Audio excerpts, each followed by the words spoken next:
सबसे पहले तो आप सभी मीडिया कर्मियों का बहुत बहुत धन्यवाद, जो आपने समय पर और जो सच था वो खबरें आप लोगों ने सबने दिखाई, और उसका असर ये है कि आज न्यायालय ने जो जनता की आवाज थी और जिस बात को लेके विरोध था, कंपनी के कर्मचारियों और वहां के लोकल प्रशासनिक कर्मचारियों ने जिस प्रकार से वहां काम की स्पीड विरोध करने के बाद भी जो स्पीड से काम कर रहे थे, मानो 1 महीने में पूरी जमीन पर कब्जा करके और एकाधिकार कर लेंगे। आज न्यायालय ने वहां चल रहे काम के ऊपर स्टे दिया है। इससे पूरे क्षेत्र में और वहां की जनता ने जो फोन आ रहे हैं, आप सभी के लिए धन्यवाद ज्ञापित करने के लिए मेरे को कहा, और मैं दिल से भी आप लोगों का धन्यवाद ज्ञापित करता हूं। आप देखिए, जो घटनाक्रम शुरू से चला, शांतिप्रिय तरीके से जो धरना चल रहा था, उस धरने को इन्होंने षड्यंत्र पूर्वक बदनाम करने की कोशिश की, जबकि हमने शुरू दिन से ही यह तय किया था कि जो पेपर हैं, गोचर की भूमि है, आसपास खेल मैदान से लगाकर स्कूल और सारी चीजें जो है, उन सब चीजों को लेके हमने हाई कोर्ट में ये हमारा जो मामला है उसको दाखिल किया, और वहां सुनवाई 2 तारीखें बीच में पड़ी, और आज 3री तारीख पर माननीय न्यायालय ने जनता के हित में आज जो ये फैसला दिया है, ये आपके सामने है। जिस प्रकार कुछ जो उनके लोग हैं, उन्होंने इस धरने को खत्म करने के लिए शुरू से प्रयास किया। उनको भी लग रहा था कि ये जमीन जो है इनलीगल है और कैसे भी करके पहले कब्जा कर लें, और कई बार ऐसा होता है कि जमीन पे कब्जा, निर्विवादित जमीन हो, उसी की लीज होती है, और उन्होंने जिस समय कब्जा करना था उस समय कब्जा किया नहीं, और अभी कब्जे के लिए उन्होंने पूरी ताकत झोंक दी। निश्चित ही वहां के जो कर्मचारी है, वहां की एसडीएम महोदया जो है, उन्होंने जिस प्रकार से लोगों को दबाने के लिए और डराने का काम किया है, एक समय तो ऐसा लगा कि झूठे मुकदमे बनने के बाद गांव के लोग एकदम से डर गए कि कैसे हमारी बात हम रख पाएंगे, बोलने का अधिकार तक नहीं है। और ऊपर से जो जनप्रतिनिधि हैं, वो भी डराने का काम कर रहे थे। एक एक आदमी को बुला बुला के वो कह रहे थे कि तुम्हारी जमानतें नहीं होंगी। इस प्रकार से गांव में भय का माहौल बनाया, और आज बड़ी खुशी हो रही है कि न्यायालय ने जिस प्रकार से फैसला दिया है, तो आगे भी एक उम्मीद है। और सखलेचा जी जो हैं, वो 1 महीने बाद निकल के आए थे, उनके जो बयान थे वो ये थे कि यहां से कोई प्रदूषण नहीं होगा, जो कंपनी की भाषा थी वो बोले। और इन्हीं सखलेचा जी ने, मोदी जी जब आए थे 2023 के चुनाव में, तो मोदी जी के मुंह से इन्होंने कहलवाया कि नीमच में मेरे एमएसएमई मंत्री रहते हुए 500 उद्योग खुले हैं, और देश के मुखिया से ऐसा झूठ उनके मुंह से पाप करवाया। और इन्होंने, इनके पूरे 22 साल का कार्यकाल है, इसमें जावद क्षेत्र में एक भी उद्योग इनके द्वारा नहीं लगाया गया। और एक उद्योग जो ये, उस उद्योग के नाम से खुद की निजी जमीनों पे अपने रिश्तेदारों को फायदा पहुंचाने के लिए इन्होंने जो ऐसी जमीन पे, जो चरागाह की जमीन थी, जिससे पूरी आबादी और आसपास का क्षेत्र परेशान हो, ऐसी जगह उन्होंने चिन्हित की, और उसको ऐसा मोड़ने का काम किया कि आंदोलन जो कर रहे हैं, ये रोजगार के खिलाफ आंदोलन कर रहे हैं। सबको बदनाम करने का उन्होंने जो प्रयास किया, और जिस प्रकार से षड्यंत्र पूर्वक उन्होंने पत्थर फेंकवाए, और इस पूरे विवाद को हमारे माथे, जो शांतिप्रिय तरीके से जो धरना दे रहे थे, उनके माथे मरने का काम किया। ये अरविंद, जिसने शुरू में आवेदन दिया, एसडीएम कार्यालय से परमिशन लेके आए कि हम शांतिप्रिय तरीके से बैठेंगे, इसका और इसकी पत्नी का, इसकी बहन का, इसके पिताजी का, सबके ऊपर मुकदमा दर्ज कर दिया। जबकि उस दिन घटना स्थल पे एक भी परिवार का कोई सदस्य नहीं था।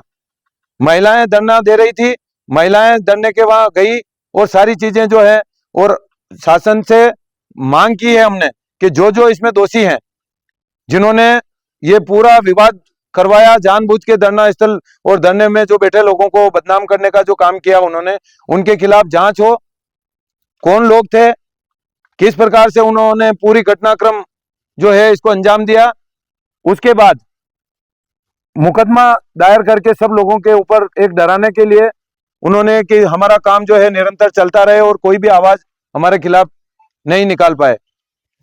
ऐसी स्थिति, जो गांव के दूसरे लोग भी थे, कई इसमें बीमार थे, जिनका एक रतनलाल जी तो यहाँ डायलिसिस का, उनके जो हफ्ते में 2 बार डायलिसिस होता है, वो यहाँ थे, उनके ऊपर भी मुकदमा दर्ज कर दिया। कैसे भी करके वहां के जो लोग इस आंदोलन में थे उनको दबाने के लिए इन्होंने पूरे प्रयास किए। याचिका को लेकर बात करें, मेन सबसे अहम विषय याचिका के बिंदु क्या बनाए गए थे, किस तरह पार्टी बने, किन विषयों को लेकर आपने याचिका दायर करी और न्यायालय ने किस मुद्दे पर सुनवाई करी? देखो, ये गोचर की भूमि है, शुरू दिन से हम कह रहे हैं, और 2007-8 में गांव के लोगों को ये जमीन आवंटित हुई थी। उन्होंने रतन जोत लगाने के नाम से ये जमीन मांगी थी, उनको आवंटन भी हुआ था, और उसमें गांव के जागरूक लोगों ने उस समय भी इसका विरोध किया कि ये जमीन जो है गोचर की जमीन है, गांव के लोग इस पे अगर कब्जा करेंगे तो ये गौ माता कहाँ जाएगी। उस बात को लेके उस समय जो तत्कालीन जो अधिकारी थे उन्होंने वापिस उनका जो है आवंटन निरस्त किया, और उसमें स्पष्ट उन्होंने लिखा ये गोचर की भूमि है और ये गौ माता के चरने की जो भूमि है इसको यथास्थिति रखा जाए। उसके बाद 2017 में इन्होंने इस भूमि को आवंटन के लिए उसी फाइल को आगे बढ़ाया और आवंटित ये भूमि इन्होंने उद्योग विभाग के नाम से करा ली, जिसमें जो फाइलें थी, पंचनामे से शुरुआत होती है, पटवारी का पंचनामा, उसमें 3 जनों के हस्ताक्षर थे, वहीं से त्रुटि करते करते और अधिकारियों ने बिना देखे आनन फानन में, चूंकि ये मंत्री थे उस समय, और मंत्री के दबाव में अधिकारियों ने जो फाइल थी उसको बढ़ाते गए और बढ़ाते बढ़ाते किसी ने देखा नहीं कि इसमें पिछले वाले ने क्या लिखा।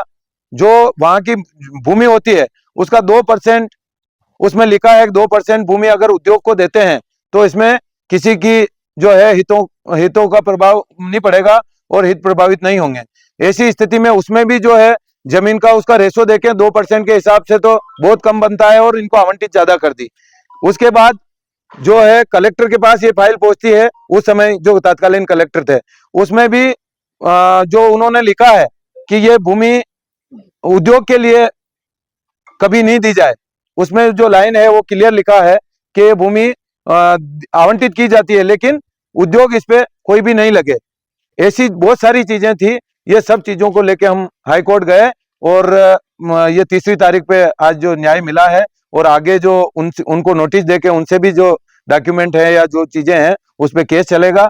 और हमारा जो गांव के जितने लोग हैं, आसपास के जितने लोग हैं जो प्रभावित इससे गांव वाले जितने हो रहे हैं, उन लोगों ने बीच में बैठक करके तय किया हमारा जो विरोध है वो शांतिप्रिय तरीके से पहले भी चल रहा था और आगे भी चलता रहेगा। हम न्याय, जब तक हमको पूरा न्याय नहीं मिल जाता, ये जो है पूरा आंदोलन अलग अलग तरीकों से शांतिप्रिय तरीके जो हैं उनसे चलता रहेगा और गांव गांव जाके हम एक चीज है कि जैसे कलेक्टर से मिलने गए, इसके के बाद एक चीज है कि रुकेगा क्या रहेगा? कलेक्टर साहब ने पिछली बार भी जब हम ज्ञापन देने गए थे तो कलेक्टर साहब के बयान उस समय भी ये थे कि जो जमीन है मेरे को निरस्त करने का अधिकार नहीं है, और उच्च न्यायालय या तो आप न्यायालय जाइए या कमिश्नरी में जाइए। तो उस समय भी हमने कहा था कि हमने साहब वहाँ आवेदन कर दिया है, हमारे जो है वहां से समय लगेगा, नोटिस जाएगा, जो भी स्थिति है। तब तक उनका जो कहना था कि मेरे हाथ में नहीं है, और आज जो ये स्टे मिलने के बाद जो उनको आवेदन दिया तो उन्होंने भी खुशी जाहिर की और कहा जो सत्यता है और शांतिप्रिय तरीके से आपको विरोध करने का अधिकार है, और हम भी जो है हाई कोर्ट का पालन, जो आदेश है उसका पालन करेंगे।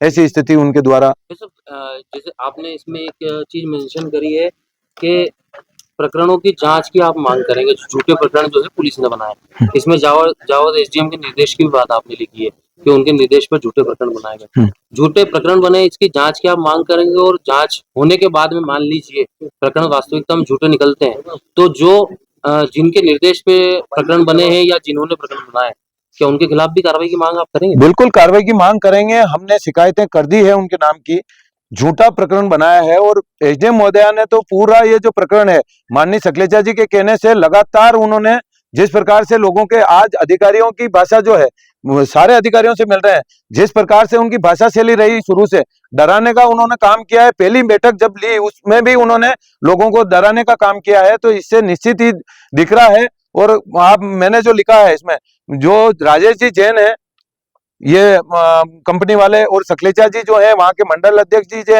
जैन है, और ये इसमें स्पष्ट दिख रहा है कि इन्होंने कहीं न कहीं इस स्तर पे अगर जातिवाद चलता है तो जनता कहाँ जाएगी।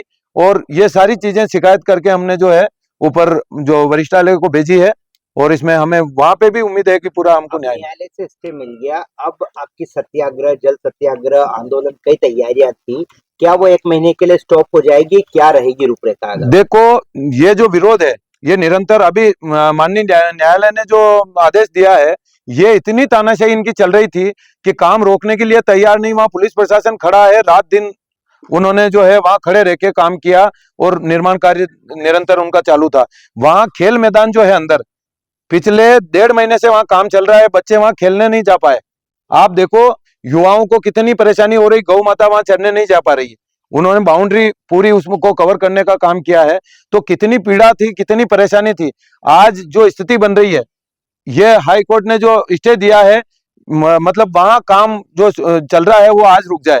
इसके आगे तो जो स्थितियां है, केस चलना है, उसमें समय लगेगा। हमारा जो विरोध है वो निरंतर चलता रहेगा। गांव में बैठक करके इसके बाद जो स्थिति है, सारे गांव के जो लोग हैं वो बैठक करके तय करके इस आंदोलन को निरंतर जारी रखेंगे। ये 2 नेता थे, पूर्ण अहीर, राजकुमार अहीर। अब सिर्फ राजकुमार अहीर, पूर्ण अहीर बचे, राजकुमार अहीर नहीं दिख रहे हैं, तो क्या लग रहा है आपसी सामंजस्य की दिक्कत है या क्या तैयारी रहेगी फिर? देखो, पहले दिन से ये था कि गांव की जो जनता है उनकी समस्या थी। फर्स्ट दिन विरोध किया, वहां के बच्चों ने जो क्रिकेट खेलते हैं, खेल मैदान में जाते हैं रोज, उन्होंने पहला विरोध उन्होंने किया। ये अरविंद, ये पढ़ा लिखा बच्चा है गांव से, इसने देखा है कि यहाँ जो ये फैक्ट्री लग रही है तो क्या स्थिति बनेगी। इसने गांव में मेरे भी फोन आए कि भाई साहब ये स्थिति बन रही है, अपन क्या होगा हमारा आने वाले क्षेत्र में, ये पूरा जो समय है इसमें हमारा क्षेत्र पूरा दूषित हो जाएगा, और ये चीजें हैं। तो हमने सबसे पहले सूचना के अधिकार में पेपर जो निकाले, और पेपर निकाल के हमने जो चीजें देखी, उसके बाद हम इस विषय में आगे बढ़े कि इन्होंने फर्जी तरीके से सत्ता के दबाव में और जो है पूरा रोप जमा के जो पेपर चला के और पूरी जमीन इन्होंने हड़पने का काम किया है। इसका विरोध हमको करना चाहिए, और बैठ के तय किया कि विरोध हम कर रहे हैं, इसमें परेशानियां भी खूब आएगी, क्योंकि काफी समय से जो है वहां किसी ने विरोध किया तो उसको ऐसी स्थिति कर दी कि वो जीवन में घर से बाहर निकलने लायक भी नहीं छोड़ा। ऐसे बहुत सारे उदाहरण हैं। का ये कहना है कि आंदोलन शुरू हुआ, 2 चेहरे थे, एक दूर हो गया, उसका क्या कारण? देखो, वो जो कारण है वो क्यों आए, मैं यही बात बता रहा हूं कि हम वहां गए, मैं गांव के हिसाब से गया। मैं कह रहा हूं वहां का रोज पानी पीता हूं, मेरे खेतों में पानी आता है। मेरी जो नदी जिसको मां मानता हूं, गंभीरी नदी, मेरे गांव के पास से निकल रही, वहां से पानी बेके आता है। तो मेरा तो मकसद ये था, ये राजनीतिक विषय नहीं है, और राजनीतिक विषय बहुत सारे लोगों, अब वो क्यों आए वहां और वापस क्यों गए ये उनका विषय है।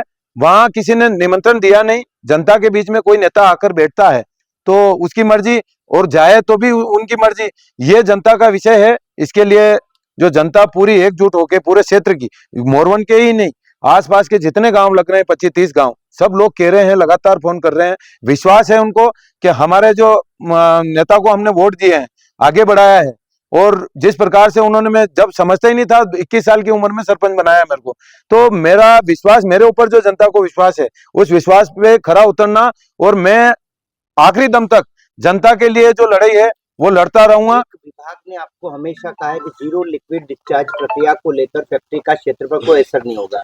नीमच धानुका की तस्वीरें भी आई, कल पीसीबी की टीम भी आई थी।